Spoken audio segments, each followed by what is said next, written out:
Well, hey, Southern Oregon, welcome back to the podcast. I'm Alice Lema. I'm a principal broker at Home and Land Real Estate. And this week we want to talk about buying and selling with contingencies. And the reason this is coming up right now is the correction that we just went through the last couple of years. The market kind of went down a little bit, but it's flattened out. That's kind of behind us. And we're going into a slow growth market looking out into 2026 and 2027. So that kind of a more stable market brings out a certain kind of seller, a certain kind of buyer and seller. So a seller that has a house to sell and is making a purchase in the same market. And that is a big project, but it's something we do all the time, but you're going to see a lot more of it in a stable market, and we want you to be ready. So if you're on the seller side, then something you can do right now, even if you're not even looking for a replacement property, is get your existing home inspected and get your photographs done, because you know what's going to happen. Murphy's Law says as soon as you get out there and look, you're going to find something that really fits the bill, and you're not going to be able to jump on it because your house isn't ready to rock and roll. So if you have that listing package ready, that the photographs are done, the inspection is done, you could be on the market literally. We put people on the market in 24 hours if we have to, but that's because the pictures are ready. And if you have to go and take pictures, it's 2 to 3 or 4 business days, depending on how big the property is, before the photos are back, processed, and we can be ready to go on the market. So do yourself a favor. And it's really okay to go out and look, even though your house isn't quite ready, but get your inspection done so there's no surprises. And buyers love that when you have an inspection ahead of time, and get your photos done. So those are 2 things you can do right away. One of the other things you can do is when you're on tour looking for your replacement property, find out some of the details of the seller situation. Are they in a state? Are they a probate? What are their flexible points? Because when you write an offer that's contingent, unless you're going to price it to sell like in 2 seconds, and most sellers want to get the most money they can out of their property, so they don't always go to the very bottom bare bones pricing. So how you need to know that the person you're buying from is going to be accommodating of you having a house to sell.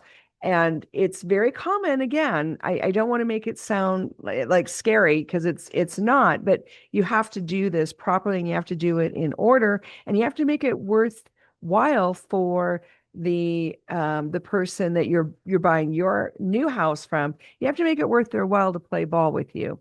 So keep that in mind. Find out some of the details, the legal things that you can ask. We can't always ask just anything from people, but find out, kind of what the scenario is. And this is something I do all the time.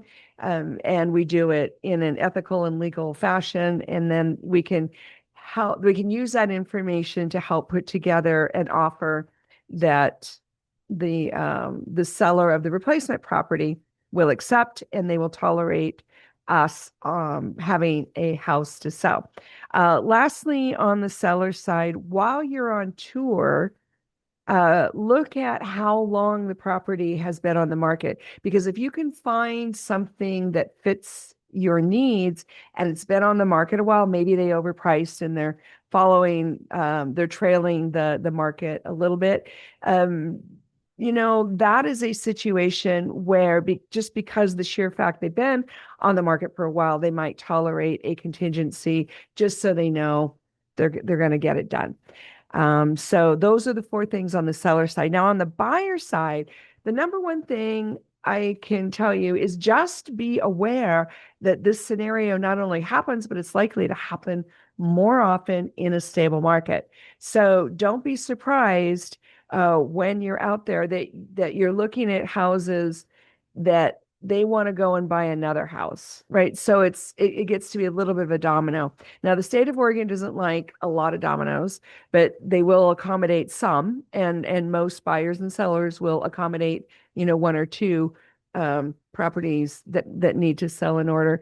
But mostly just be aware that is the case, and have conversations with your loved ones if they're involved in the purchase, so you know what the strategy is going to be ahead of time. So when you find the property that you want to write an offer on, and if they want to sell, they want to sell that and buy something else, and they want time, then if there's not multiple offers, then as a buyer, we ask for more goodies because we want to make it worth our while as on the buyer side, to accommodate the seller who wants time to go and purchase something else, or they already have something else in mind and they need time to close. So something like that.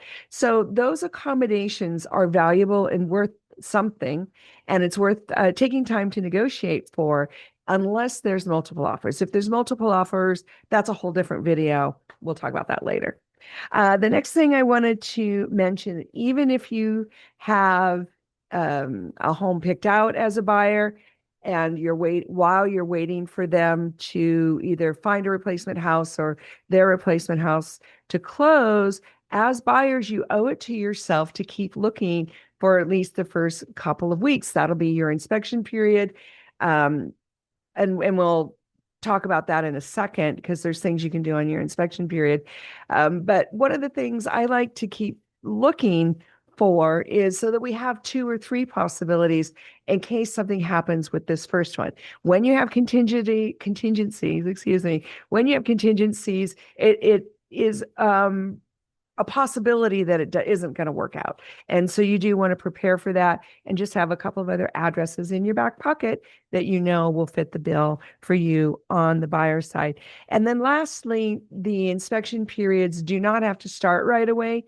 If you're giving the seller time to work out their stuff, then it's on the form. It's another box you can check to have your timelines as the buyer start later. So that's something that you can work with as well. And again, if there's not multiple offers, then it's worth asking the seller, I'm going to let you have time to do your thing, but I'm not going to put in my earnest money, or I'm not going to start my inspections or my due diligence until you find your house. So that's perfectly okay to ask for. But again, if there's multiple offers, we got to talk different strategies. So those are some of the things that buyers and sellers can be aware of and practice in this upcoming market as things stabilize. And in the meantime, I want to be your agent. I want you to give me a call, give me a text, 541-301-7980, 541-301-7980. Great with investments. I'm an investor myself, and also involved in home nest property management. Great with first-time home buyers, downsizers, upsizers. Rural property is one of my best. Riverfront, very, very knowledgeable about that as well. Horse property. So give me a call, give me a text, and let's get ready for this stable market that's coming, because it's going to be way more fun than the last couple of years. Okay. Have a great Southern Oregon weekend. We'll see you next time. Bye, folks.